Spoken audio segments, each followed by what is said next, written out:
Come closer. Let's talk if you don't mind. I got a real treat for you today. Don't panic. Ooh.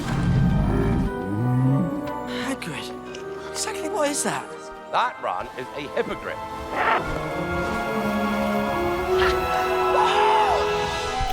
You're not going mad. I can see them too. What's that? A dragon.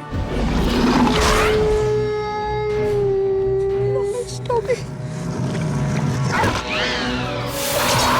Dementor, Dementor!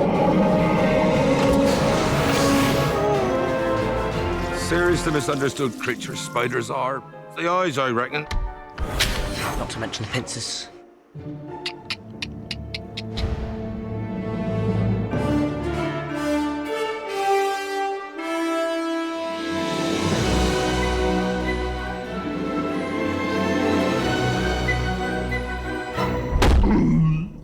Cool. Our concept of these creatures was to make absolutely certain that they had a lot of character.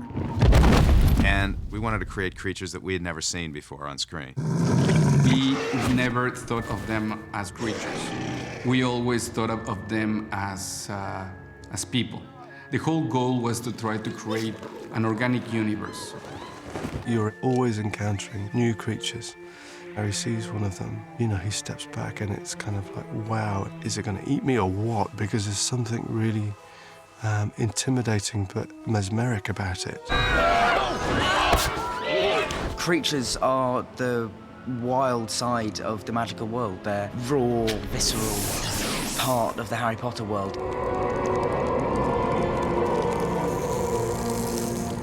You've got to believe that Harry is going to get eaten, or fried, or drowned.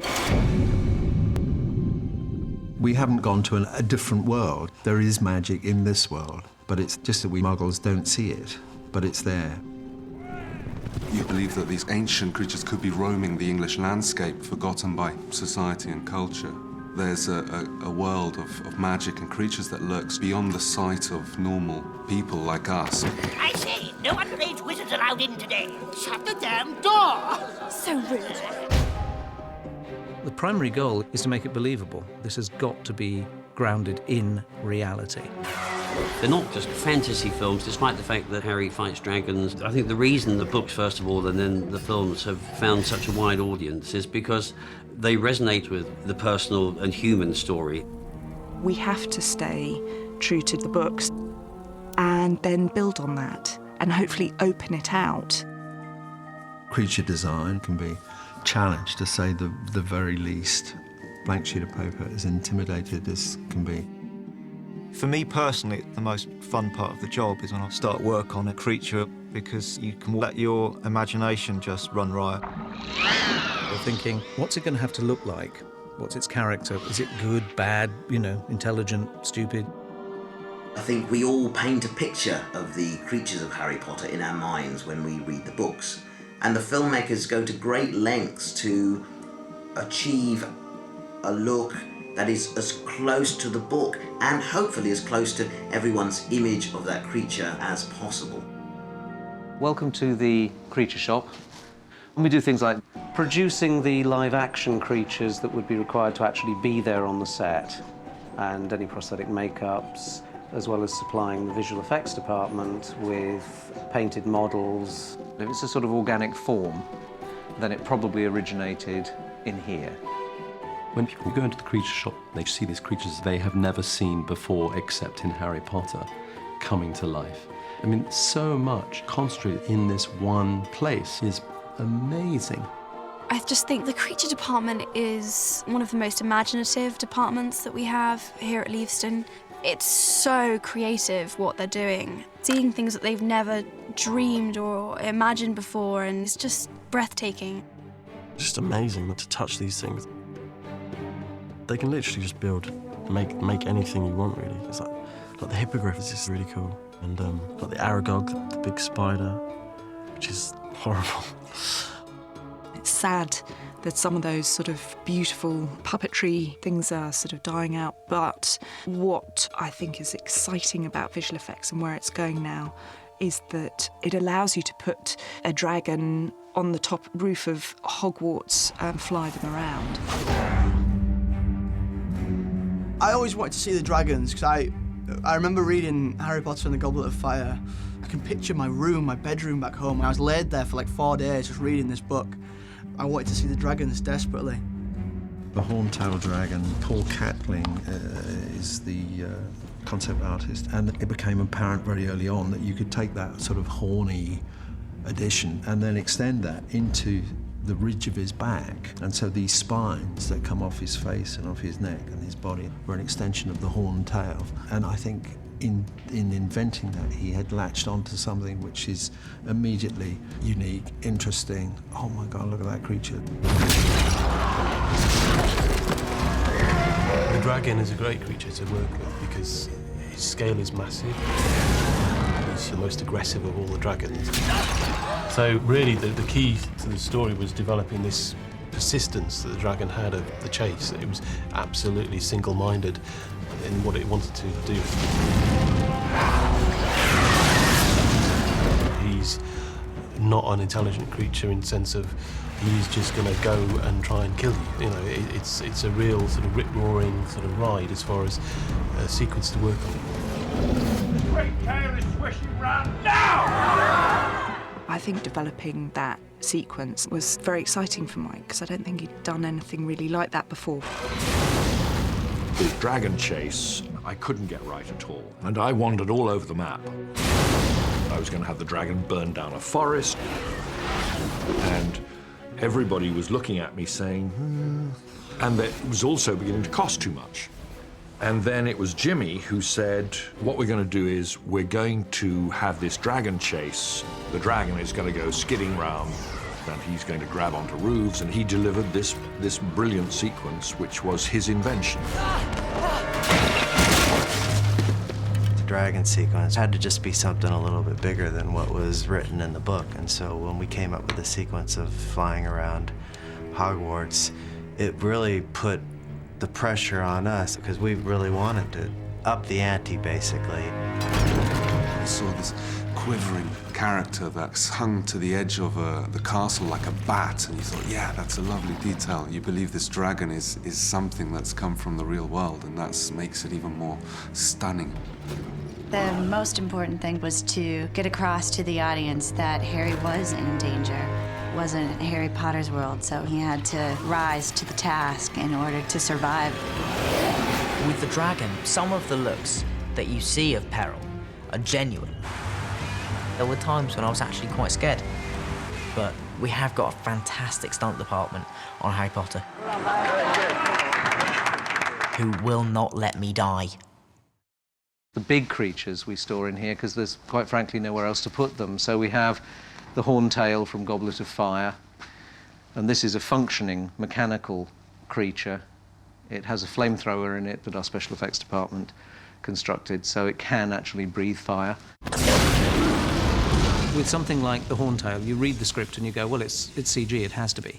But there's a scene where it's in a cage. There's nothing there that can't be done for real.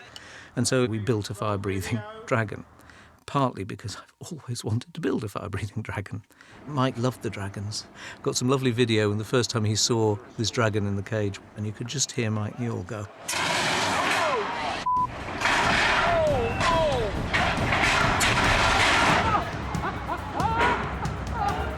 He was like a kid in a sweet shop.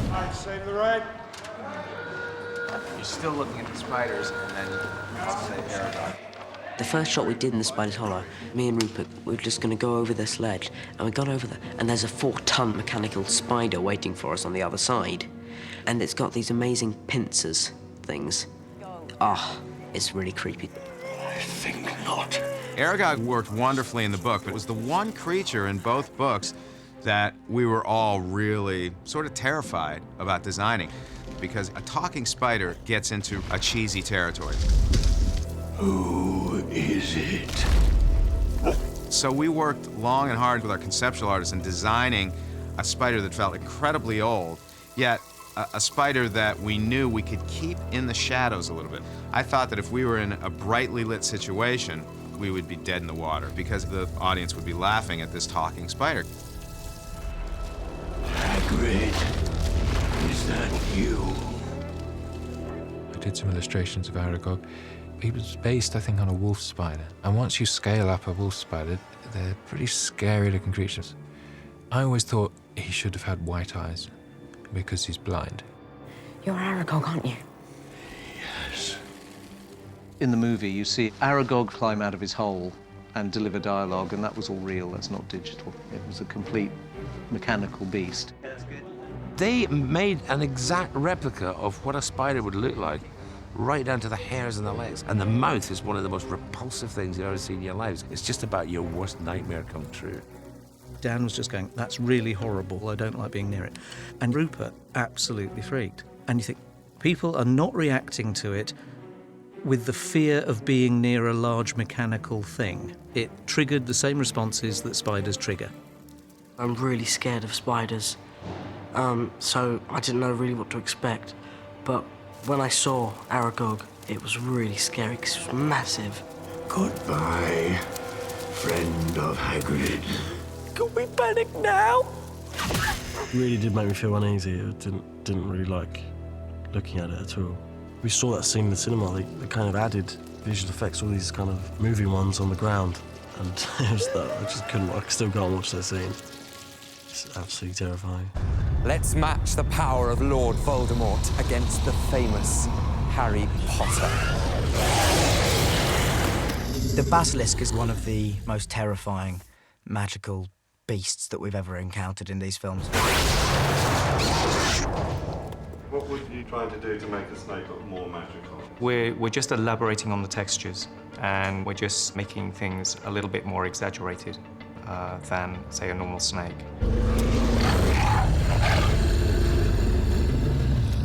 Take it up as far as it'll go, and then give it some left and right. On number 2, the basilisk, we built the first 25 feet so that we could put it on a massive ram and put it on tracks, and we could really run it at Dan. I was concerned about building the real basilisk. I felt that a gigantic snake needed to be mostly CGI. But Nick Dudman was very persuasive that a realistic, giant mechanical version of the basilisk could be very useful, for Dan's performance. So Nick built this horrific, frightening version of the basilisk. And, Dan was able to key off of that creature. And when those young actors have something tangible to interact with, it makes their performance much more realistic. If you've got something with fangs hurtling at you and you know it weighs 3/4 of a ton, you actually do react to it in a much better way. When Dan is fighting on top of the stone head, he was actually fighting a mechanical version of that snake at times. And that was very intimidating because the thing weighs hundreds and hundreds of pounds. But it was awe-inspiring to actually see that basilisk in person. It was pretty amazing.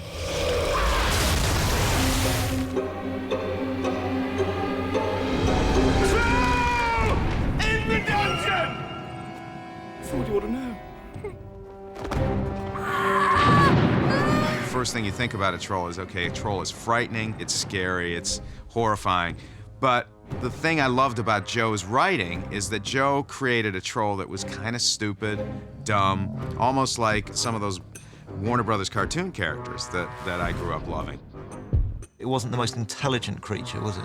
The troll was about 15 foot tall or something and with a brain the size of a peanut. We wanted to create a troll that would be comedic as well as frightening. So if this troll killed you, it killed you because of its immensely dumb fury.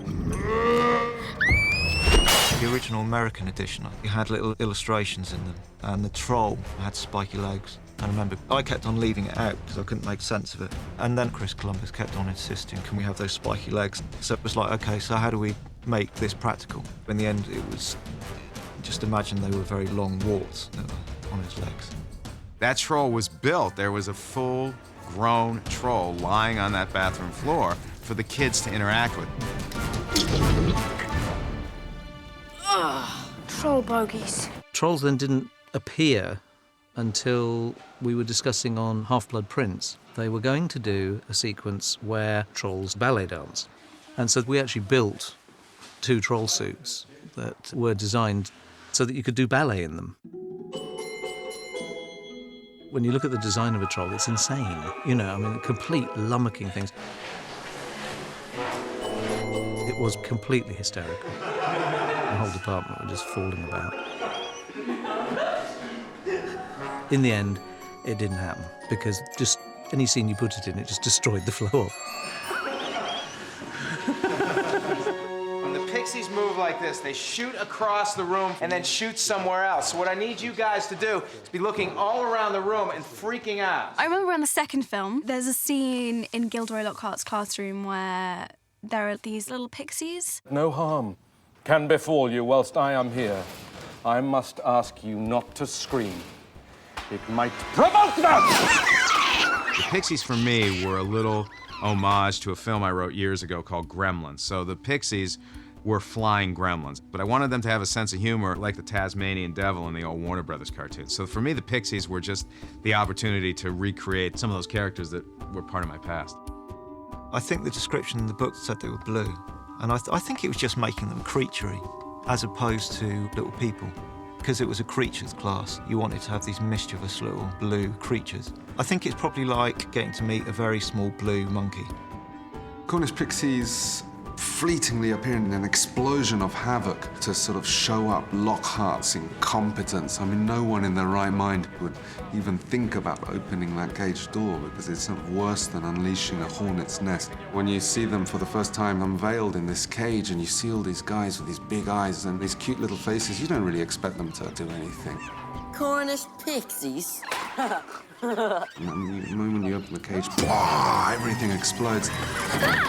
They attached wire to bits of my hair, and I had to pretend they were like pulling my hair. Lots of excitement and action. Get off me! Stop! Hold still! I was like ducking and diving and like hitting them with books.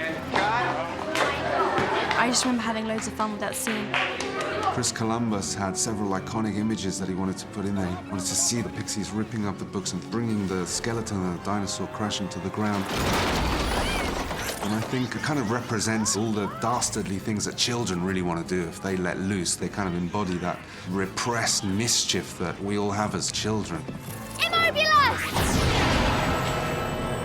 Grasp your mandrake firmly. You pull it sharply up out of the pot. I know there are much bigger and grander and more magical things, but I love the mandrakes and how they scream. This mixture of plant and animal. It seems conceivable to me. The mandrakes are completely mechanical. And those things, sometimes you can get away with complete puppets because of the texture of their skin. They look like a radish and a turnip, and they're covered with dirt. So in a situation like that, you don't have to resort to CGI because the mandrakes are completely believable. The mandrakes, you know, are plants with personality, and it's a tricky thing. I remember talking to Stuart about it and saying they have to look sort of babyish. So there has to be a quality of nastiness in them. Because if you feel they're cute and then cut them up, it's kind of not very nice. So you look at it, you do not feel sympathetic to these things. They're just horrible. Our mandrakes are still only seedlings. Their cries won't kill you yet, but they could knock you out for several hours, which is why I've given each of you a pair of earmuffs for auditory protection. I remember they asked me to faint, and I've never ever seen anyone faint before, so I had no idea, really. So I just copy what I've seen on TV, and, you know, the really comedic, like, oh, dear me, that kind of faint. And I did it, and Chris Columbus seemed to quite like it, so we kept it with the eyes rolling back. But it was funny. And the mandrakes, they were amazing. The animatronics used in those were pretty special.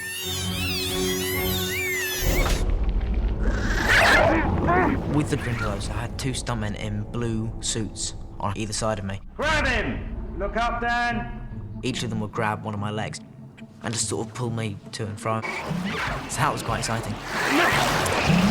They were described to us as the Cornish pixies of the underwater, so the sense of mischief and desire to sort of create havoc was central to their reason. They are half octopus, half human, very interesting little creatures. Because something that I think all of us are afraid of is putting our feet in the seaweed. Putting these creatures, Grindelows, in there is sort of playing off people's fears of the darkness under the water. Because, you know, you think, oh my God, what's in there?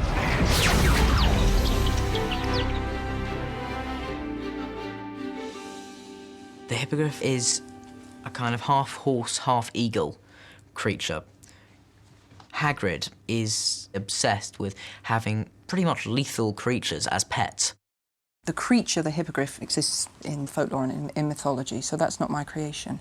But I really thought hard about this because it could have been an absurdity, and indeed it really could have been in the film as well.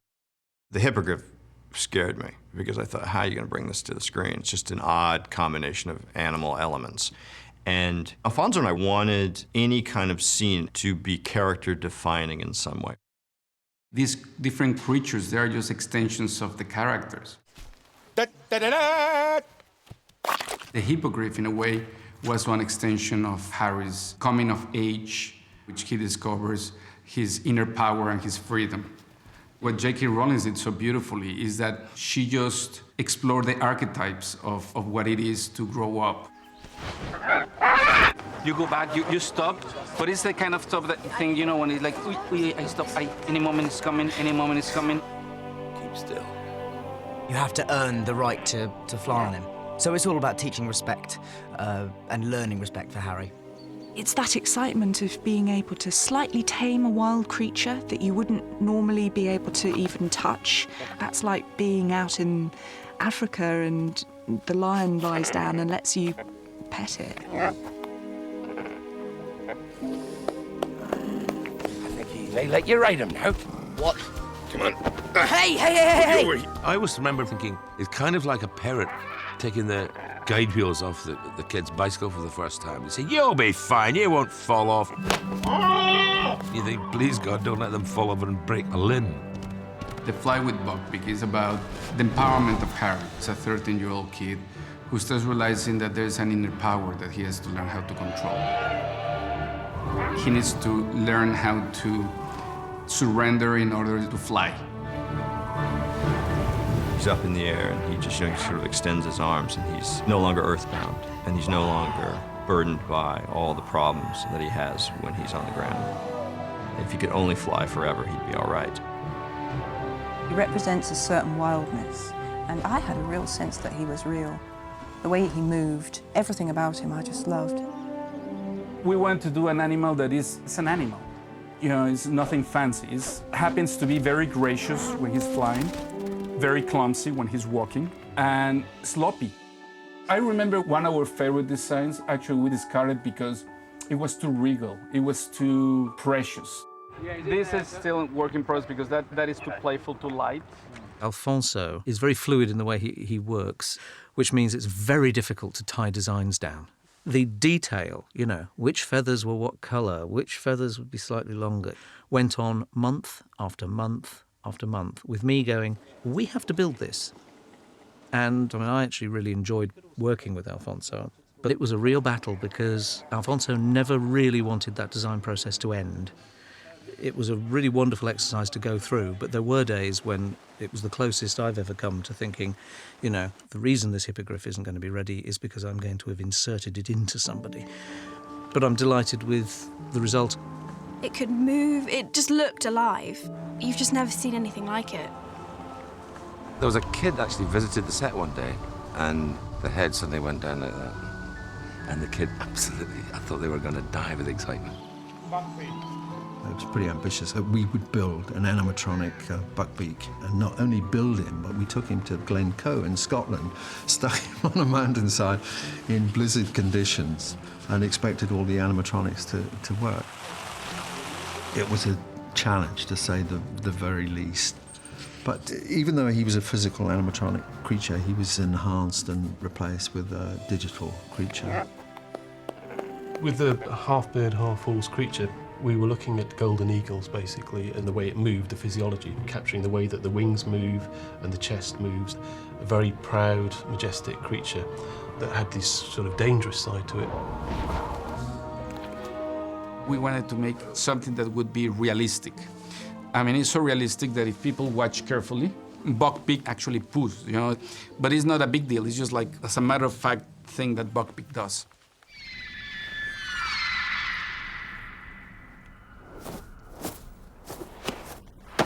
Fawkes is a very noble creature, and what we tried to achieve with him is really making a physical embodiment of that sort of Dumbledore noblesse. He's one of those creatures who is essentially wild, who has, out of respect for that particular human, deigned to be their familiar.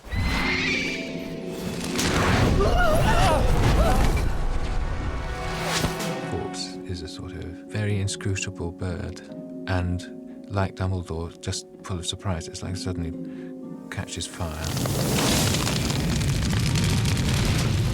He does indeed burst into flames, and he ends up as a pile of ash on the tray beneath his perch.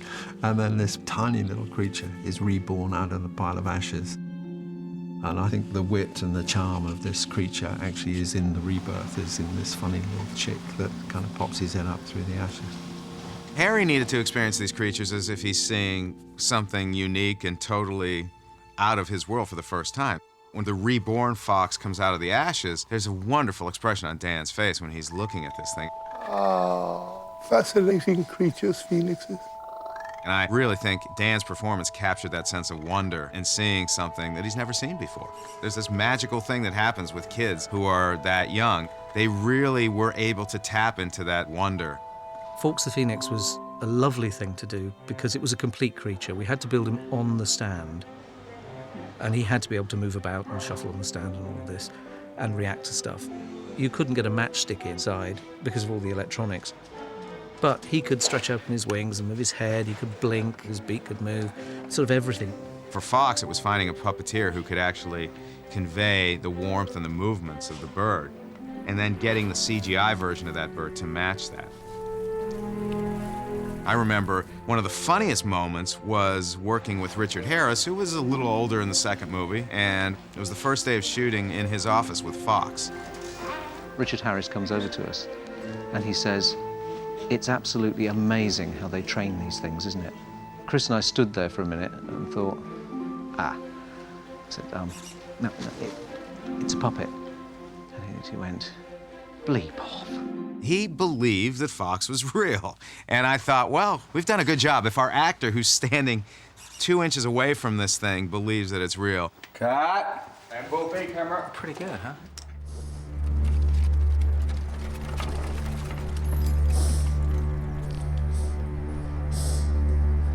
What is it? Thestrals are sort of inextricably linked with death. And so they're quite a morbid thing, but there's something rather beautiful about them as well. You're not going mad. I can see them too. I always see Thestrals as sort of like the character of Edward Scissorhands because they're really strange looking, they're really creepy, and you probably wouldn't go near them because they're so skeletal and black and just alarming. But when you're nice to them, they're really gentle, they're really loyal. And I think they're misunderstood like a lot of creatures are.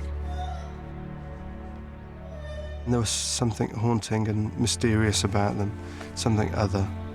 And at that point in the story, Harry had lost his parents, so they reflected an experience that was becoming a regular occurrence for him. But why can't the others see them? They can only be seen by people who've seen death. Jo knows her mythology, and she twists it in her own brilliant way. The Thestrals were a brilliant personification of death. There's something strong and frightening, winged death flying, this sort of skeletal figure. And yet there's something kind of romantic, kind of fatalistic way, and I think it taps into something really deep and unconscious. We spent a lot of time developing the character of the Thestrals themselves. We really had to get inside the head of these creatures. They do represent death, and we intended them to look quite almost grotesque in a way, but we didn't want to make them scary in a gratuitous way. They had to be regal as well. They had to be very serene and have a soul. I think that was important, that you had to feel these characters had a soul. Especially for David Yates, that the relationship that we were going to develop between Luna and Harry and the Thestrals was very important. They're quite gentle, really, but people avoid them because they're a bit different. That relationship between Luna and Harry is really special. She's another outsider, but Luna's sort of made a friend of death, but she's accepted this as a fact of life. J.K. Rowling, she said to me once, Luna's the most adjusted to death in the whole series. And I was saying even more than Dumbledore, and she said, yeah, definitely. It was that juxtaposition of seeing Luna, this small, timid, defenseless little girl, with this great big beast to understand that these things are not dangerous and they're not frightening, but actually Luna shows that they are very, very beautiful creatures. Luna's very wise because she's not afraid of death. She's able to stare it in the face and talk about it. That helps Harry a lot.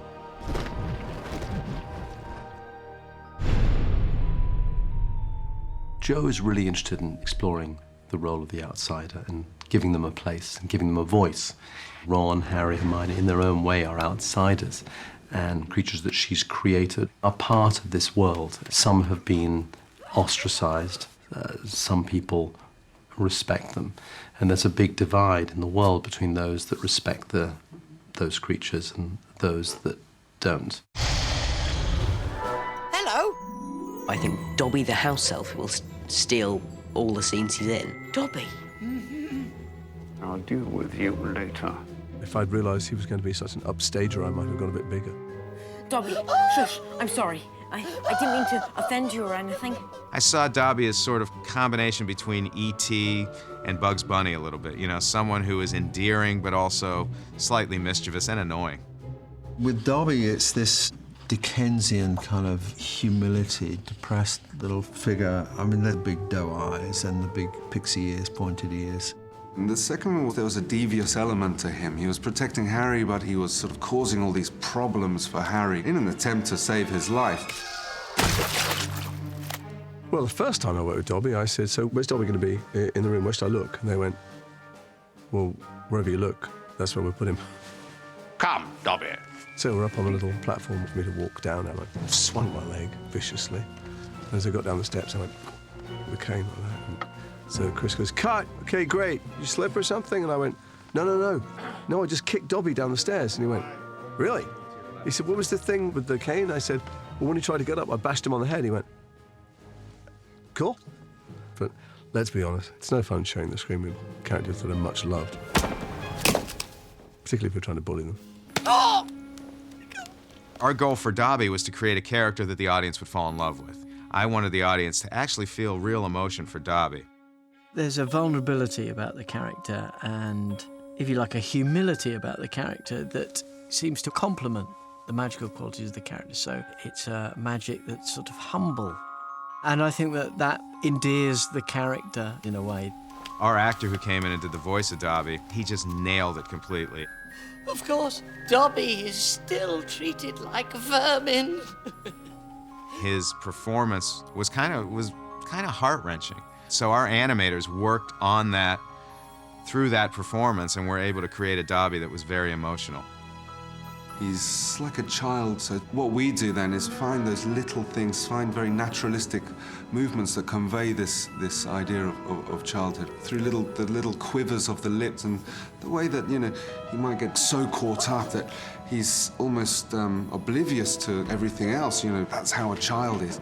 It's going to give you a sense of something real that the audience will respond to and end up loving this character.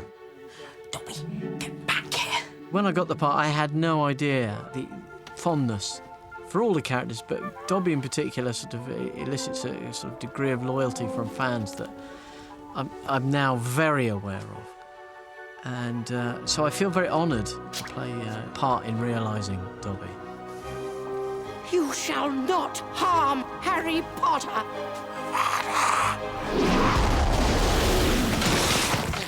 It's odd when kids come to the set, Dobby's one of the first people they want to meet. And you don't want to pull the curtain back in Oz too much. So sometimes I say he's in his trailer. All I ever wanted to do to Dobby when I read the book was kick him. I'm sorry, I must have been in Slytherin, but I like Creature. Creature's a bastard, and that's fine.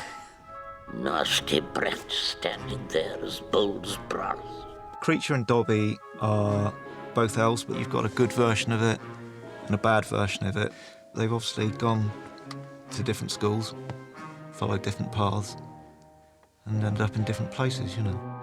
Rob Bliss did some lovely stuff, and he did a little head, you know, it was just a little, quick little head, but he captured it, you know, it was like, yes, yeah, bastard. He's not as wide-eyed and youthful as Dobby. He doesn't have that sort of inspiration. Creature, really, he doesn't care about anything, and it shows through his body, his face, his wrinkled into this scowl that is fixed on his face. His body is crooked, and I feel like he's in a lot of pain. And that's what gives him his bad nature. But perhaps, you know, that's not who he always was. He's had a history that has made him into this very twisted, gnarly character. Harry Potter, the boy who stopped the Dark Lord, friend of mudbloods and blood traitors alike. I think Creature's bitter about his lot in life. But also, I think that he's a nice person waiting to happen. Creature lives to serve the noble house of Black.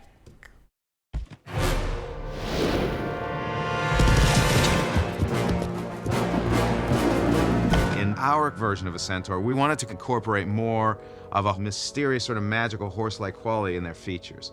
We were actually able to create a much more malevolent, much more frightening, much more powerful centaur by giving the centaur these horse-like features and finding a voice that was extremely powerful for that centaur. You're safe now.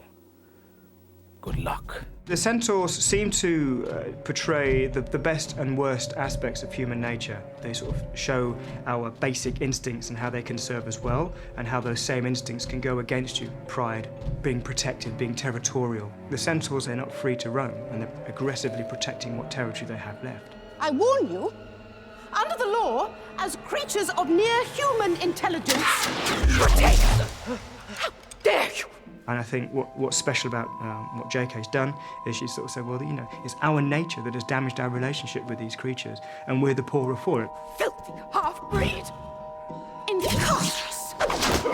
To be called a filthy half-breed negates your heritage and your history. So there's that idea of wounding from the past.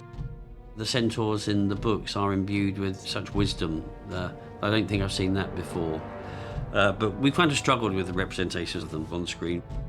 They are impossible creatures. They have 6 limbs, which makes them impossible to render in our terms, because you step over into this area of non-credible, non-real. But nonetheless, we made a considerable effort to make them seem real. Tell them I mean no harm! I'm sorry, Professor. I must not tell lies.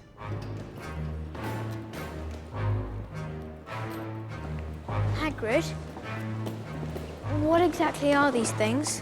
They're goblins, Harry. Clever as they come, goblins, but not the most friendly of beasts. The goblin world doesn't like to really associate with the wizarding world particularly. You know, goblins will take whichever side feels best. They're happy to kind of hold the wizard's money, but I don't think they want to get involved. The goblins have elements of greed. They are fairly vicious at times, sort of menacing kind of quality. Somebody you wouldn't trust. When we did the goblins for the first time, David Heyman from the very beginning, said to me, this is not a fantasy film. These goblins have got to feel totally real. They've got to feel like real people in their own environment. They're very stylized, but they do fit the flavor of the first movie.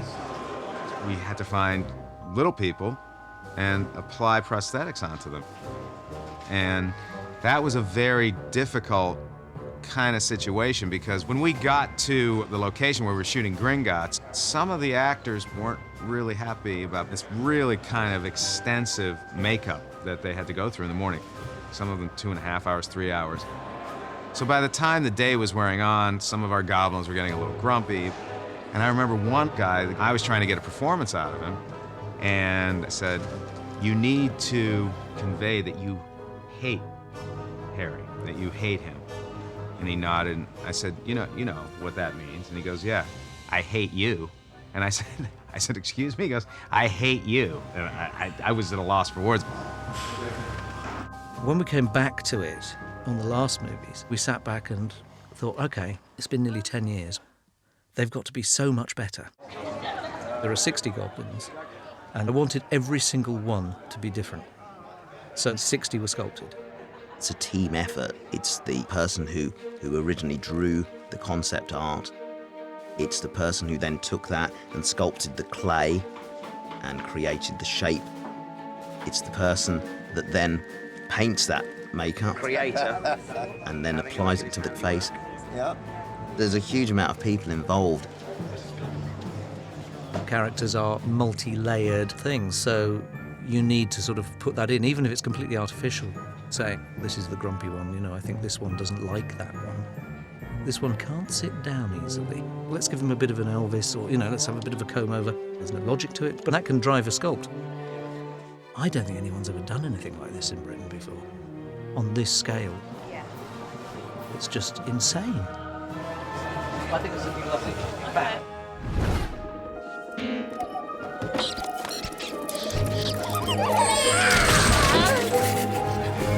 Peter Pettigrew is a man who's been a rat for the last 13 years. And so he has to behave still like a rat. He had 12 years as a rat. You know, it's going to rub off, isn't it? In your habit, it wouldn't make you very clean in your habits, would it? Haven't I been a good friend, a good pet? You won't let them give me to the Dementors, will you? I was your rat. Tim went for it. Let's do the ears a little pointier, and let's have hair in the ears, and let's have a lot of hair coming out of your nose, and let's add like 2 big teeth in the front.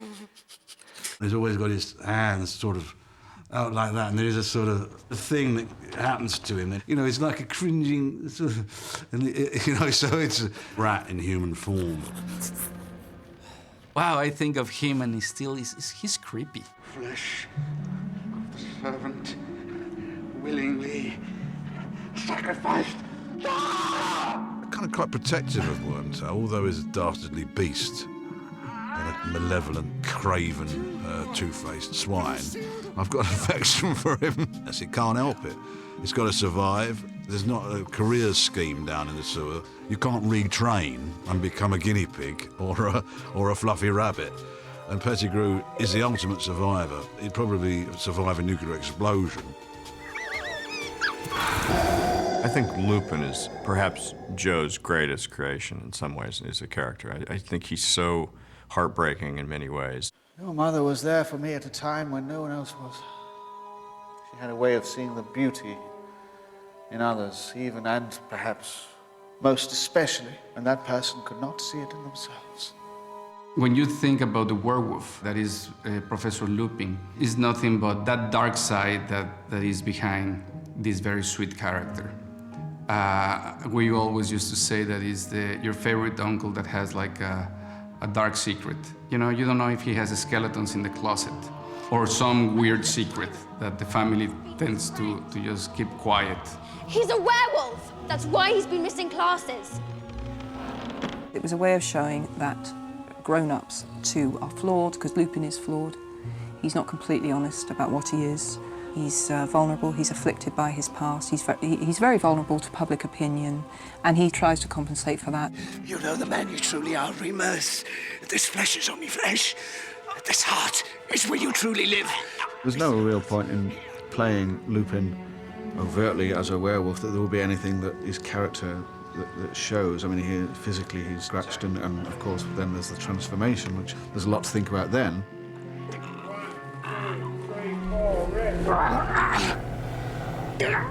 Having all this reference of great werewolves in many, many, many films, we wanted to challenge the concept. We had an American guy called Wayne Barlow came on. Wayne did a drawing that was of a werewolf that was looking a bit more pathetic and a bit more kind of sad and a bit kind of messed up and hairless as well. And that kind of had a spirit that Alfonso liked.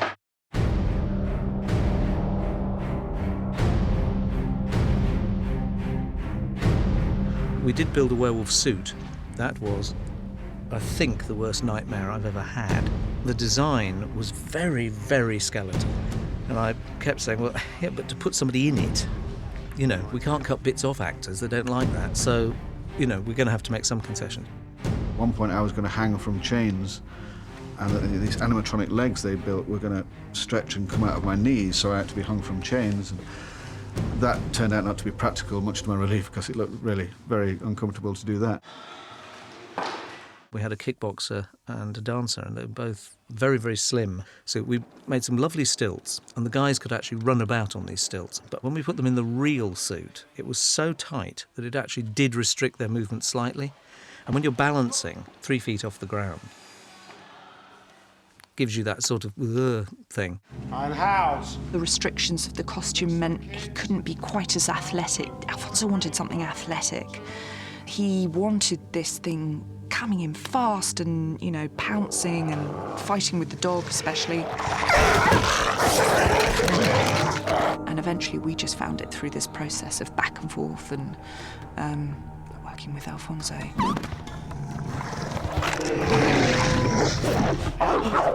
When I think werewolf, I think American Werewolf in London, which is one of my favourite films. But this was scarier because it looks human gone wrong. And that's, I think, always more frightening than a monster. It's got that creepy, spindly, slightly naked look, but it's a beast and it's dangerous.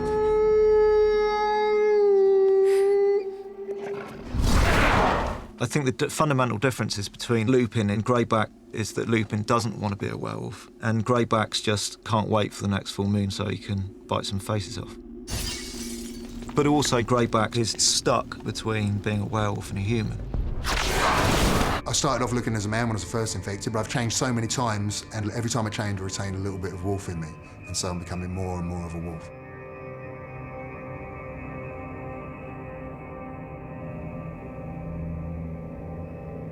If you saw this guy at a distance, you'd just think, it's a big guy and he looks rather threatening. You know, the minute you come here, he's like the lamb and you're the wolf. And I'm just looking for an opportunity to get... Yeah, and it's only when you get really close to him that you would make a connection as to what's happening here. He's taken on wolf-like characteristics. The character of Greyback, when you read the book, he's a child killer. He's a very, very nasty predator. I think he's probably the most evil man because he is a man and he doesn't necessarily have to be as horrible as he is. But what I found in him was there's a sense of isolation, that if the world treated him like he was one of them, he might accept that because he's an outcast, then he feels rejected and he's going to make everyone pay.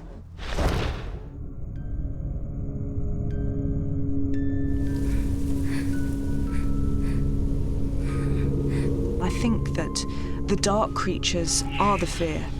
They do represent our darkest fears.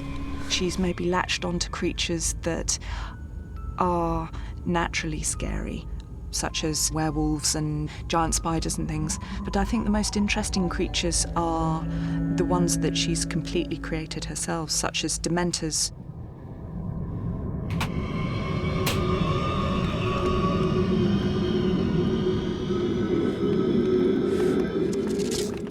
The Dementors are these creatures which drain every person in their vicinity of every joyous feeling and leaves them with nothing.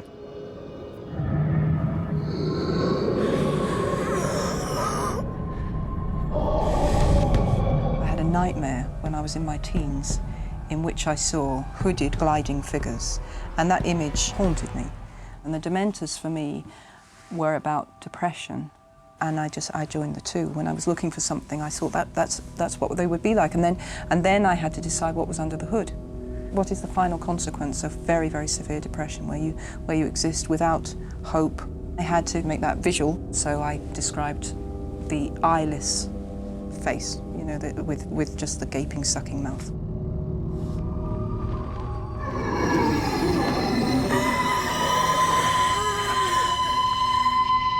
For me, it was more a process of understanding what these creatures are. This is not a monster that's going to come and attack you and rip you into pieces. It's something way more abstract.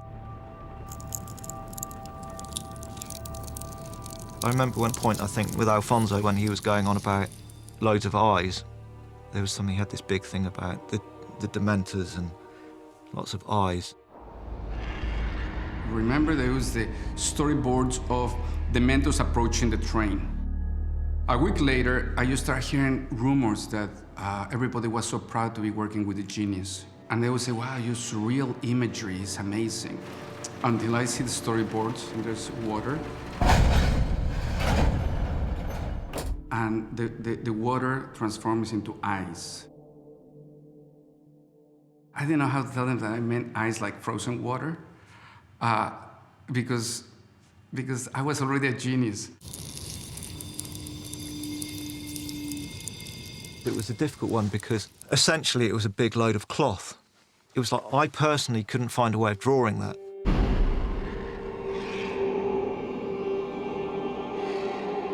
We used as reference people who'd been embalmed and the cloth was wrapped around them coming away. We even bring this puppeteer from San Francisco, and we did tests like for 10 days of puppeteering underwater that then we would shoot backwards to create like the whole eerie effect. The first time you see one, the third film, and you see the cloth hand come around in the train, is very effective. You were scared for everybody sitting on the train. Alfonso was quite keen that they were spectral and almost at a distance all the time, so they didn't have to touch you. They would hover close to you and the world around you would freeze, but they'd actually be able to just do all of their necessary damage and just purely through the soul suck. Alfonso wanted to scare kids. He wanted those Dementors to be terrifying.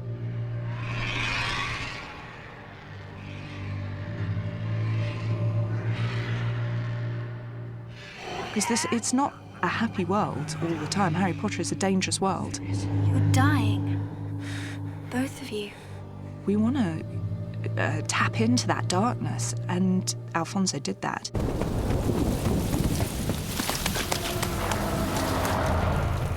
The Dementors scene was the moment where I first sort of went, this film is going to be really, really scary. When David talked me through the ideas for the scene, I thought, wow, this is really, really brilliant.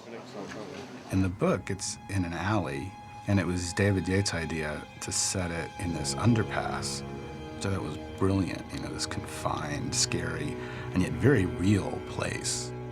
An underpass is kind of cold and creepy. This is where bad things happen. It felt like a natural fit to introduce the Dementors into that arena. To juxtapose that with these terrifying creatures made them all the more frightening somehow. Rather than just making it about a soul suck, we wanted to give them more physicality. So there's a moment where they pick him up and slam him against the wall. There's always something sensorial about that and about the dampness of them and the way a bony finger can press against Harry's neck and the marks that it can leave and the smell that they have when they get particularly close. When talking to Dan about those things, what does it feel like when that breath starts to brush against your nostril just before they start to try and suck out your soul? There's a moment when the scene sort of holds and both of them are trapped. Dudley's lying down and Harry's up against the wall and you think it's over and David just sort of lingers on that horrific moment, letting you savor it. Expecto Patronum! Lumos.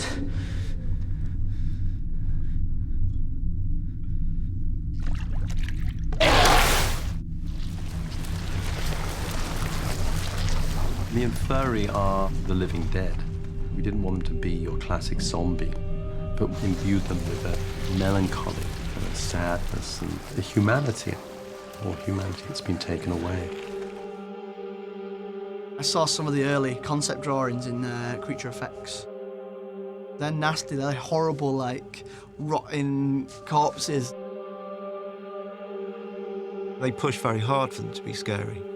Beyond that, I did just think if I had been kept underwater for 20 years, I'd come up looking white and skinny. It was really important that you almost felt sorry for these people because they're ultimately the victims of Voldemort. They're not there out of choice. So we wanted to try and tap into a human-looking skeletal form, but that was more dead-looking, if you like.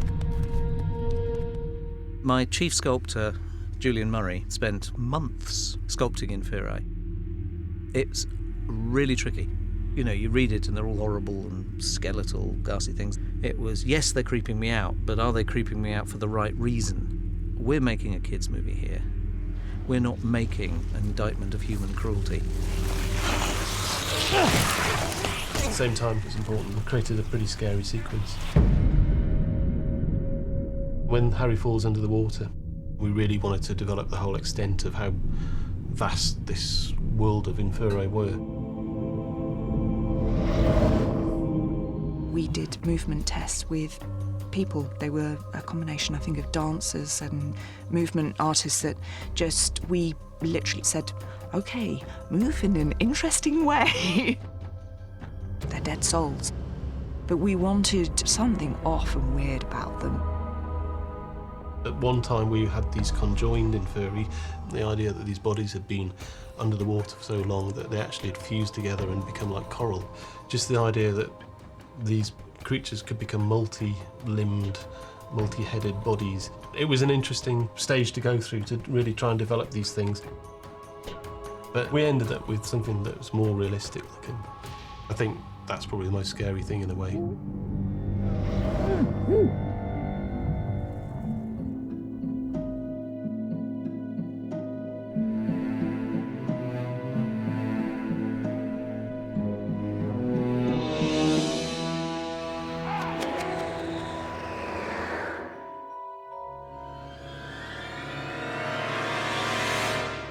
There's a line in a poem somewhere.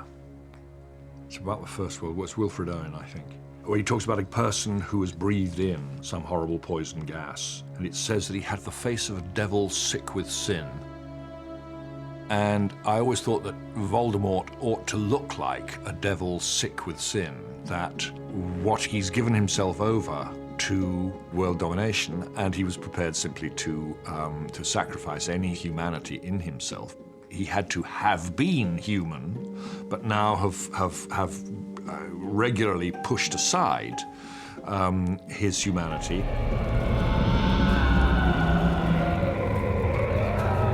Voldemort was a combination of baby and somebody who's so critically disabled, lost all its power, all its strength, all its vitality. I think the attitude of the feet and the toes and of the hands are absolutely inspired, you know. It's that thing that the best artists have that immediately hits a chord, and I think those shriveled, curled feet do exactly that. When we first sort of get introduced to Voldemort in the fourth film, when he's coming back, when he's being reborn, he's very much a creature. You know, he's not whole human. And we see the birth of him.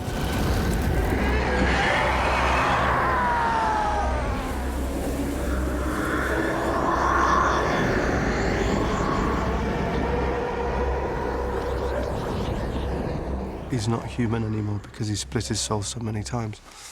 He's become this sort of aberration of humanity.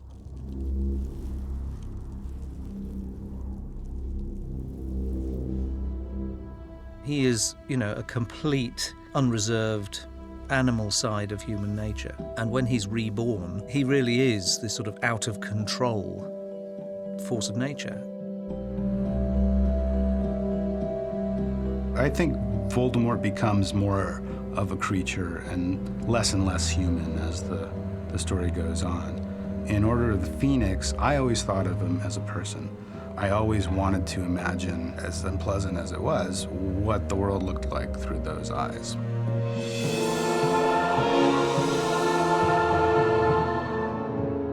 Somebody who genuinely believes that love is a joke, that anybody who trusts anybody else is a fool. I think it makes it harder to dismiss him, because I think there's a little tiny bit of Voldemort in all of this. Do it!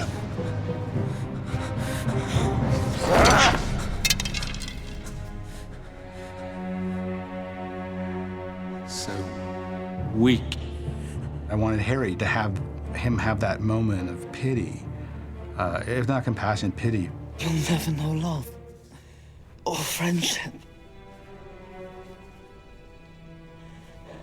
And I feel sorry for you. To me, there's something tragic about him. At some point, he was just a little kid who got abandoned on a doorstep.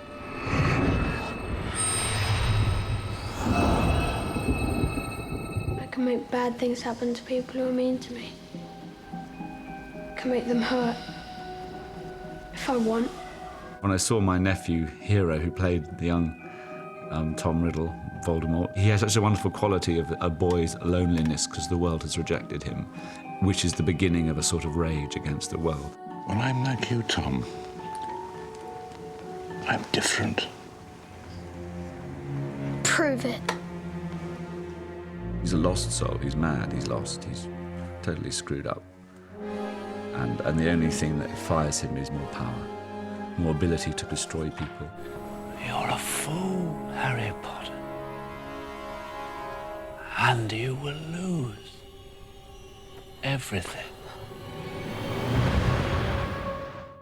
The creatures in Harry's world all present challenges. They're nearly always something that's there to be overcome.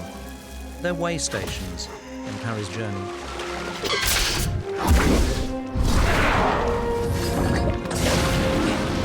I think the creatures are about that myth of slaying the dragon. It is controlling the uncontrollable or destroying the undestroyable. So the creatures are obstacles that Harry needs to overcome to prove himself.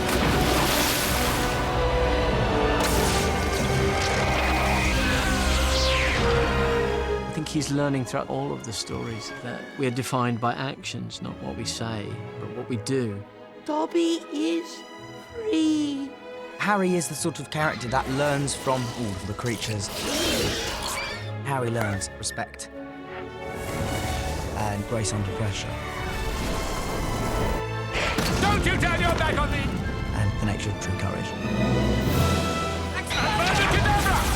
You'll be okay, Harry. You're a great wizard. You really are. Expecto Patronum!